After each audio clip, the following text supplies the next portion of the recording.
Hola, mi nombre es Ricardo León de la Fuente, soy profesor adjunto de la Cátedra de Semiología en la Universidad Nacional de Salta.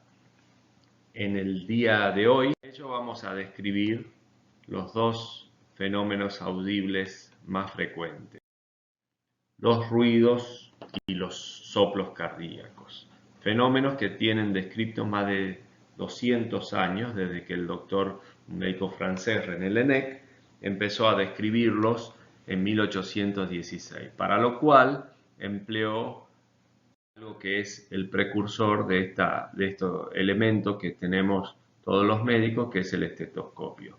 El estetoscopio que cuenta con dos elementos fundamentales.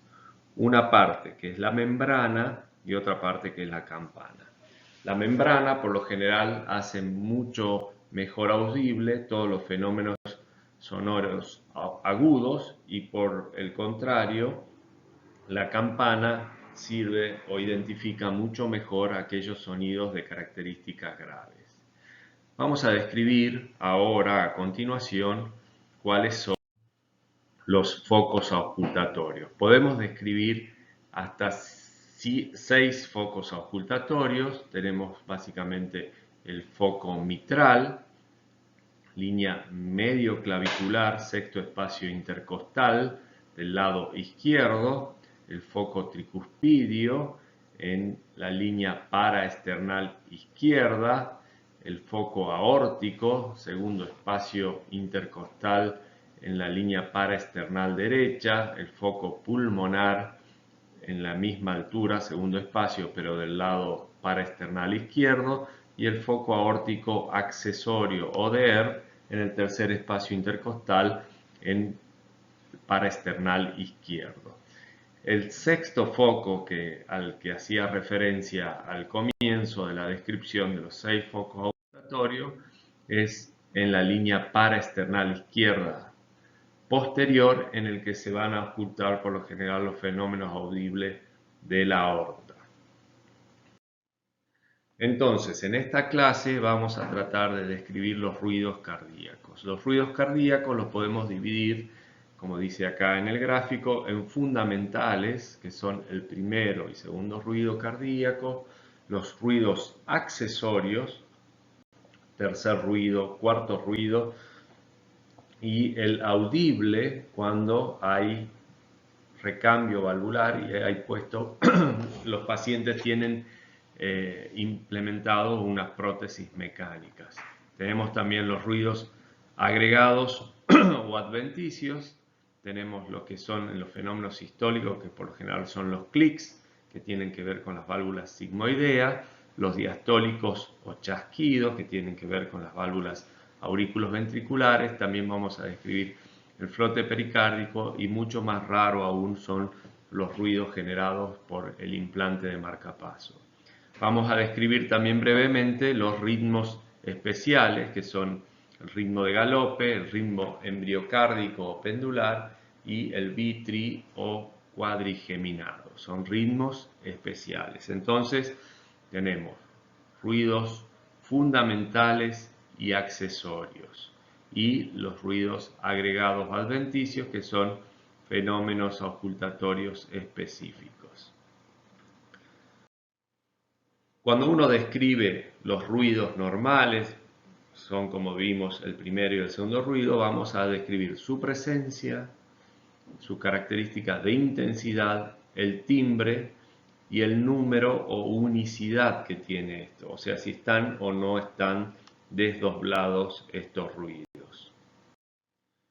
El primer ruido, como lo ven, y siempre tenemos que tener o tratar de incorporar este gráfico en nuestra organización mental para cuando estamos frente al paciente poder explorar y tener en cuenta y presente los fenómenos que ocurren tanto en la sístole como en la diástole para poder diferenciar los ruidos y sus características en qué momento aparecen. El primer ruido cardíaco tiene que ver con el cierre de la válvula auriculoventricular, o sea, con el cierre de las válvulas mitral y tricuspidia.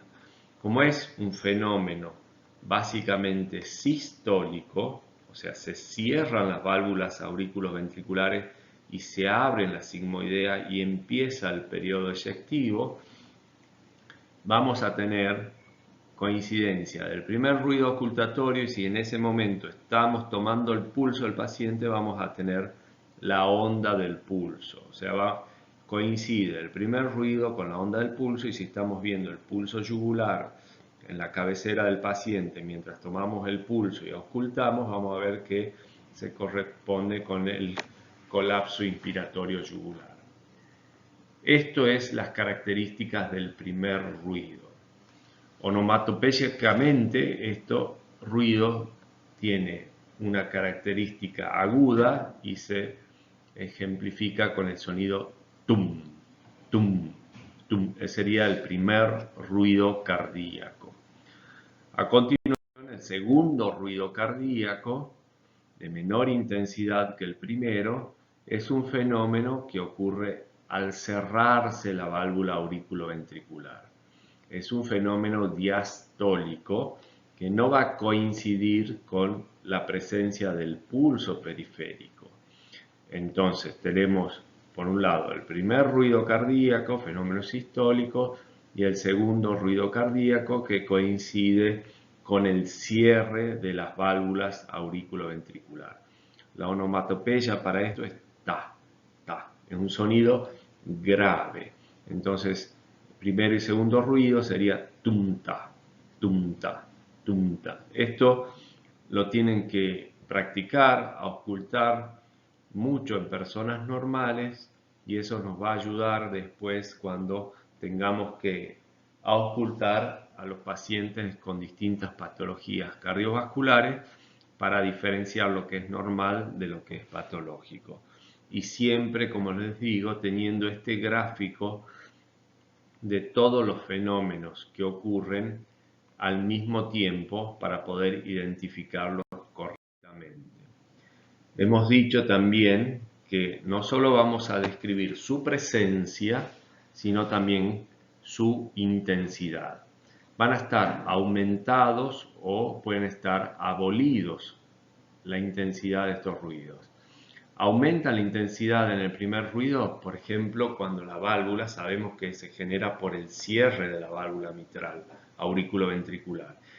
Si esta válvula está engrosada y suena fuerte, al cerrarse la primera, va a generar un primer ruido con aumento de la intensidad y podríamos estar en presencia de una estenosis mitral. Esto va a ser siempre, en todo el ciclo cardíaco lo vamos a escuchar.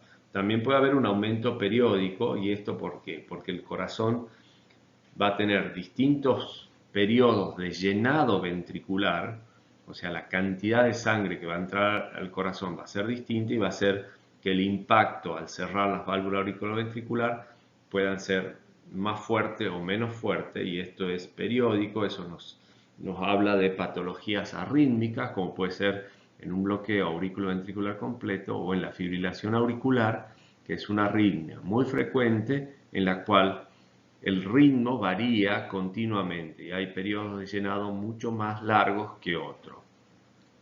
¿Cuándo aumenta la intensidad del segundo componente o del segundo ruido?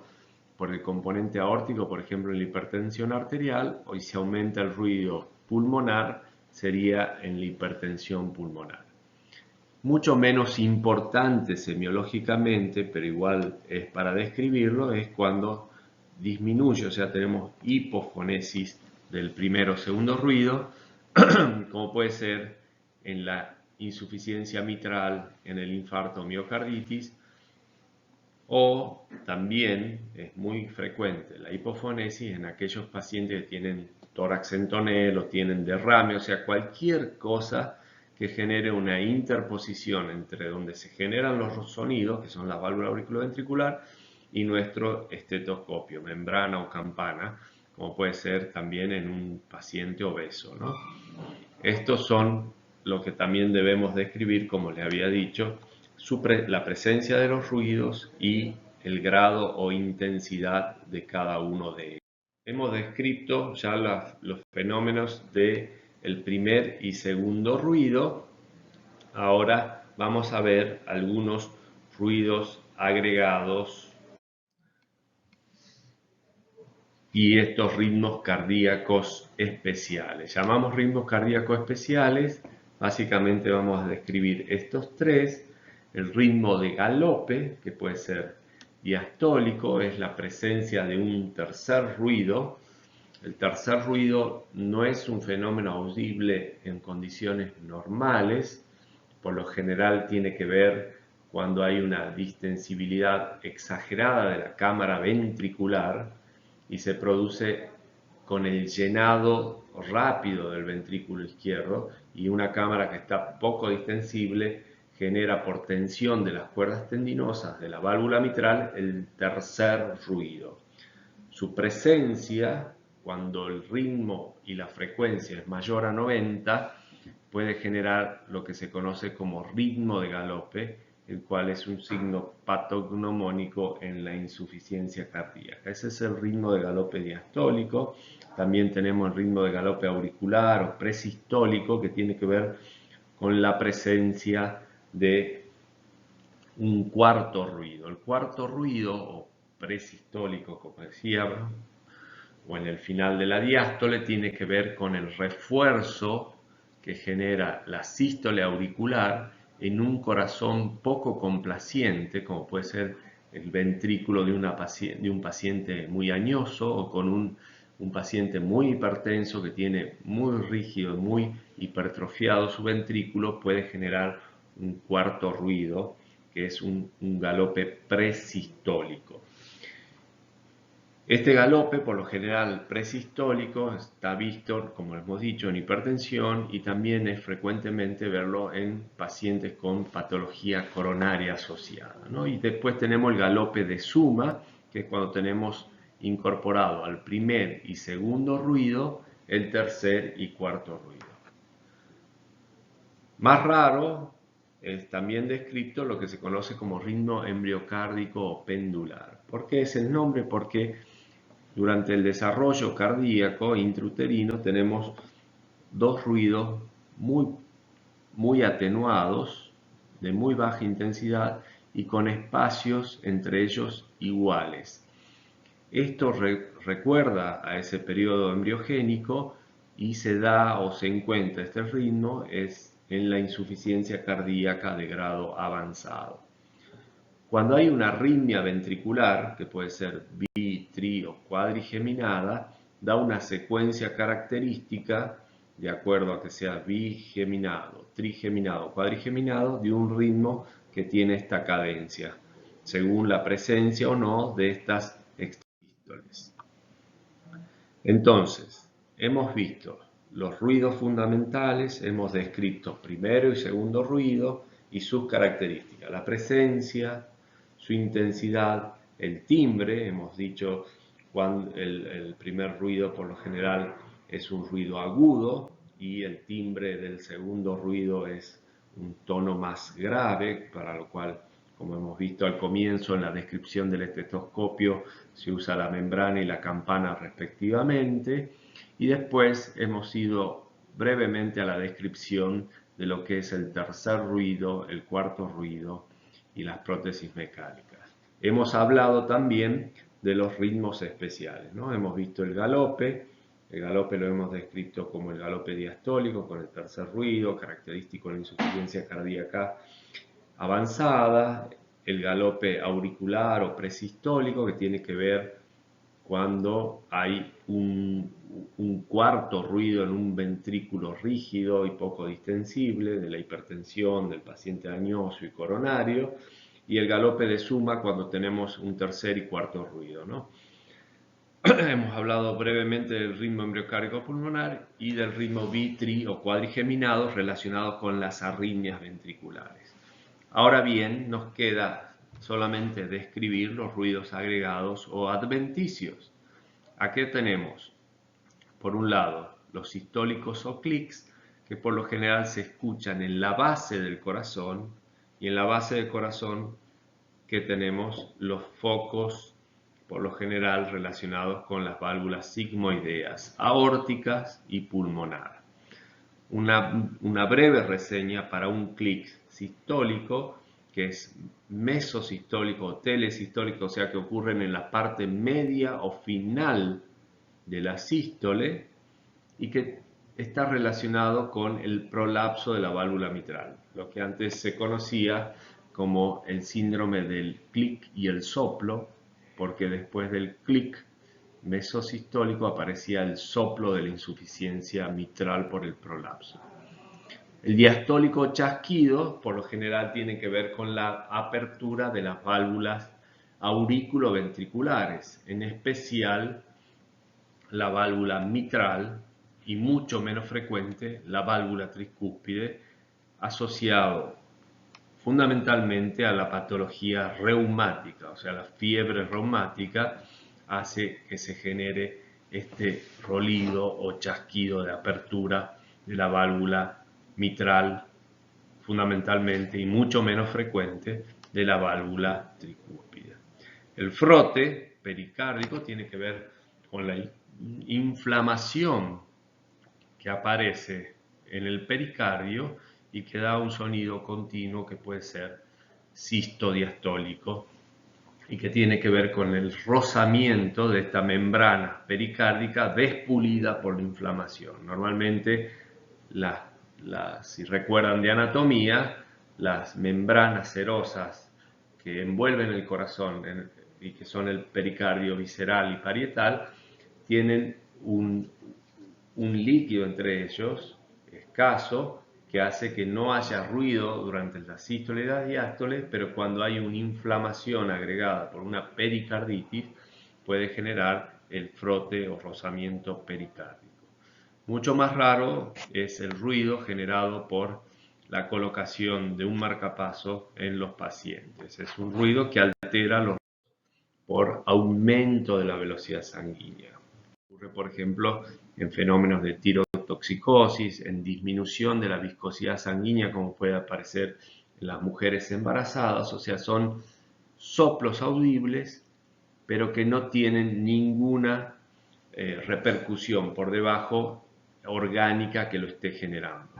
Esos son los soplos inocentes y después tenemos los soplos patológicos, y los soplos patológicos lo podemos dividir en dos, en orgánicos y funcionales. Después, cuando veamos cada una de las valvulopatías, también vamos a ver que a las valvulopatías las vamos a describir como orgánicas y funcionales. Orgánicas es cuando hay una alteración anatómica que genera tanto una estrechez o estenosis o una insuficiencia. Y funcional es cuando la válvula está estructuralmente normal, pero por ejemplo en la miocardiopatía dilatada se dilata el ventrículo y por consiguiente dilata el anillo mitral y genera una insuficiencia por dilatación del anillo. ¿Y qué es la doble lesión que está acá y que también debemos saber? Y cuando veamos valvulopatía lo vamos a describir también. La doble lesión tiene que ver cuando hay, además de una insuficiencia, una estenosis agregada. De los soplos, ¿qué vamos a describir? Estos son, acá en esta clase estamos viendo generalidades que después en cada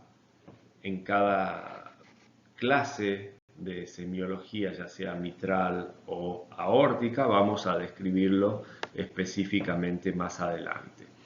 Pero de los soplos en general describimos su localización, o sea, describir en qué foco está de los que hemos descrito, en los 5 de la pared torácica anterior o el sexto foco en el tórax posterior, su propagación o irradiación, hacia dónde tenemos la máxima intensidad y hacia dónde se va, su ubicación en el ciclo, la longitud, la morfología, la intensidad, el tono y el timbre de cada uno de estos fenómenos auscultatorios que vamos a describir en los pacientes. La localización, bueno, ya hemos visto dónde están ubicados cada uno de los focos y hacia dónde se irradian. Por ejemplo, en una estenosis aórtica, calculen que acá está el arco aórtico y por lo general la máxima auscultación es en el foco aórtico o en el foco aórtico accesorio en el caso de la insuficiencia aórtica, y la irradiación en el caso de la estenosis es hacia ambas carótidas, hacia el cuello del paciente. Distinto es el otro soplo que ocurre también en el fenómeno durante el periodo sistólico, que es el de la insuficiencia mitral, que acá la máxima auscultación en vez del foco aórtico va a ser en el mitral, y en vez de irradiar hacia el cuello, como en la estenosis aórtica, en la insuficiencia mitral, la irradiación va a ser hacia la axila del paciente. Entonces vamos a describir, como hemos dicho, su localización y su irradiación. ¿En qué momento del ciclo ocurre? Si es un fenómeno sistólico o si es un fenómeno diastólico. Fenómeno sistólico, hemos visto recién en la irradiación y el ejemplo de la estenosis aórtica, la insuficiencia mitral y la estenosis pulmonar. Por lo general, las estenosis son de tono grave. Lo vamos a ocultar mucho mejor con la campana, mientras que las insuficiencias son fenómenos agudos que van a ser mucho mejor audibles con la membrana, ¿no? Y durante el periodo diastólico, o sea, después del segundo, entre el segundo y el primer ruido, durante la diástole del paciente vamos a tener los soplos diastólicos por la estenosis mitral y por la insuficiencia aórtica. Tenemos los soplos sistodiastólicos o continuos, que por lo general estos soplos están asociados a patologías cardiológicas congénitas complejas, como puede ser una comunicación interventricular, una doble lesión valvular cuando hay estenosis e insuficiencia, y en algunos, como les hemos dicho, en algunas patologías congénitas como el ductus persistente o la ventana aortopulmonar. La longitud, también lo describimos, es en qué fenómeno, el fenómeno auscultatorio, en qué momento del ciclo cardíaco aparece, ¿no? Si es en la sístole, si aparece al comienzo será protosistólico, si es en el periodo medio será mesosistólico y si es al final será telesistólico. De la misma manera describimos los fenómenos diastólicos y cuando ocupan todo el ciclo serán holo o pansistólicos o se llamarán holo o pandiastólicos. Aórtica, como estamos viendo acá. O sea, acá el soplo es continuo, holo sistólico en barra, con un primer ruido hipoafonético y un segundo ruido normal. Y en este caso, como hay una sobrecarga de volumen, una dilatación del ventrículo, no hay un remodelamiento de otro tipo del corazón, lo que vamos a tener más que un R4 o galope preauricular, vamos a tener un tercer ruido. Y si esta valvulopatía aumenta y tenemos taquicardia, puede aparecer un ritmo de galope cuando el paciente esté en insuficiencia cardíaca. También vamos a describir, como hemos dicho, al hablar de los soplos, la intensidad. Generalmente se aceptan estos 6 grados de intensidad para describir los soplos. Un soplo grado 1 es un soplo de muy difícil auscultación, incluso para examinadores experimentados no lo pueden ocultar. ¿Cómo se describe esto? Por ejemplo, cuando hay más de un examinador, unos escuchan el soplo y otros no lo escuchan. Eso sería un soplo grado 1. Grado 2 son soplos muy débiles, pero que se ocultan por lo general fácilmente en cualquier examen habitual. Grado 3 son los que tienen una característica un poco más intensa que el anterior y que se ocultan también muy fácilmente con un estetoscopio. El grado 4 tiene la característica de estar asociado a un frémito. El frémito es la característica palpable del soplo. Y el grado 5 ya es cuando se ocultan ya con el borde, ya sea el borde de la membrana o campana, y muchas veces hasta aún alejándolo de la piel, se siguen ocultando. Y grado 6 son soplos que se ocultan aún sin el uso del estetoscopio, ¿no? O sea, se imaginan que grados 5 y 6 son grados muy avanzados de estas valvulopatías que pueden generar estos soplos, ¿no? Por lo general, vamos a encontrar los grados 3 y cuando tienen frémito, grado 4, ¿no? Grado 1 y 2 por lo general son soplos que requieren cierto entrenamiento para poder describirlos y encontrarlos. Esto es para que sepan que hay una maniobra que aumenta los fenómenos audibles del lado derecho, que son las maniobras de Rivero-Carvalho, que es en la inspiración aumenta, como hemos visto, el retorno venoso por la disminución de la presión intratorácica, se genera un mayor retorno venoso en el corazón derecho y todos los fenómenos del lado derecho, ya sea sistólicos o diastólicos, van a aumentar su intensidad, por lo cual se llama maniobra Rivero-Carvalho positiva, que muchas veces nos va a ayudar a diferenciar de los fenómenos izquierdos. No sabemos si es una insuficiencia mitral o tricuspidia, entonces para ellos empleamos la maniobra de Rivero-Carvalho. Si incrementa el soplo de insuficiencia, vamos a estar en presencia de una insuficiencia tricuspidia, que es el fenómeno audible, y no de una insuficiencia mitral.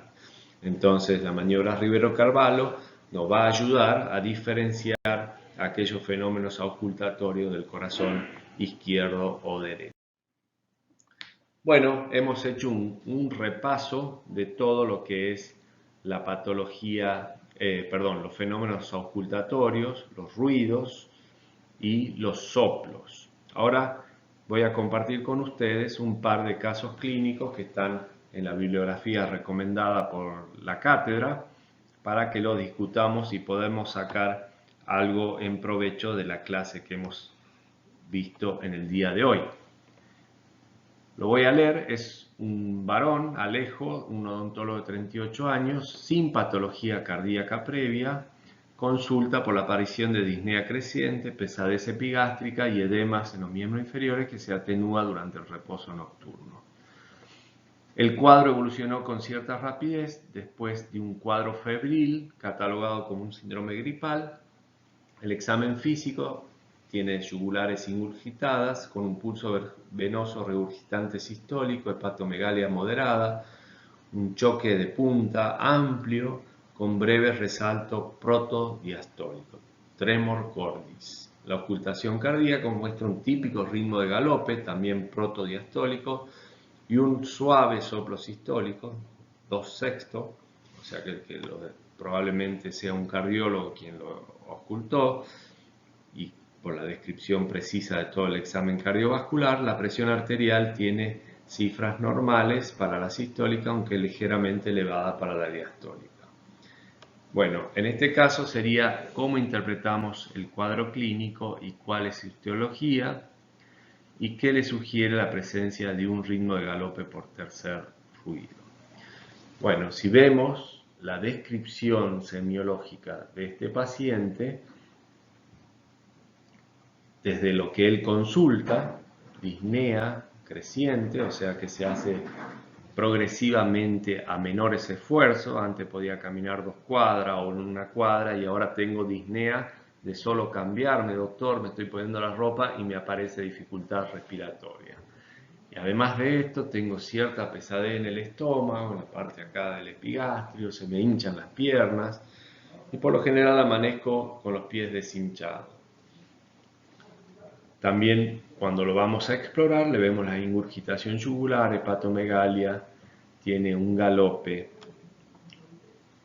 y que todo esto configura, como le hemos dicho y hemos descrito en el galope protodiastólico, un cuadro de insuficiencia cardíaca, ¿no? Tiene un síndrome de insuficiencia cardíaca nuestro paciente que tenemos acá. Entonces, el cuadro lo vamos a interpretar de esa manera.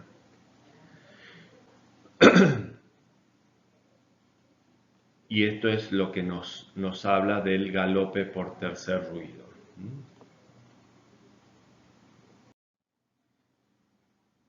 El otro caso clínico con el que quiero compartir y para finalizar nuestra clase de hoy es el de una mujer joven, 23 años, que está en el 7º mes del embarazo, consulta por disnea de esfuerzo, que se acentuó de manera significativa en el último mes. Refiere que tenía amigdalitis a repetición y uno de estos episodios de amigdalitis en la infancia, en la adolescencia, le ocasionó un prolongado síndrome febril que luego desapareció. En el examen físico se comprobó un neto reforzamiento del primer ruido, o sea, un primer ruido hiperfonético, y un aparente soplo muy difícil de caracterizar por la elevada frecuencia cardíaca de la paciente en ese momento, 105 latidos por minuto, o sea, estaba taquicárdica. Nos pregunta acá el cuadro clínico cuál es su diagnóstico prescriptivo y cómo podría certificarse el diagnóstico, o sea, qué elemento, qué método complementario vamos a usar en esta paciente. Es una paciente que se le incrementó, lo que podemos ver de esta embarazada, es que tenemos un ruido, un primer ruido hiperfonético, lo que nos hace pensar que las válvulas auriculoventriculares al cerrarse están generando un aumento del ruido en su contacto al cerrarse. Entonces esto, como hemos visto en la clase de hoy y con el antecedente de amigdalitis a repetición, estaríamos pensando en una fiebre reumática, ¿no? Un proceso inflamatorio de las válvulas reumáticas que se asocia con estos episodios de amigdalitis a repetición por estreptococos petemolíticos que generan alteración inmunológica a distancia en las válvulas cardíacas. Esto es una estenosis, probablemente una estenosis mitral, que va a tener un soplo diastólico, que acá el examinador no lo puede describir con todas las características que le dijimos que tienen que tener la descripción de los soplos, por la taquicardia que acompaña a esta paciente. ¿Y cuál sería el método que emplearíamos para controlar o certificar lo que estamos pensando? Usaríamos un ecodoppler para ver, en este caso, y certificar el diagnóstico que estamos pensando con nuestra semiología. Bueno, estos son los mensajes o las conclusiones. Hemos descrito los fenómenos relacionados con los ruidos cardíacos, normales y patológicos, y también hemos descrito los soplos cardíacos, tanto los orgánicos y funcionales. Me despido de ustedes y les dejo un cordial saludo y seguramente vamos a poder practicar con nuestros jefes de trabajos prácticos en la clase correspondiente. Saludos para todos.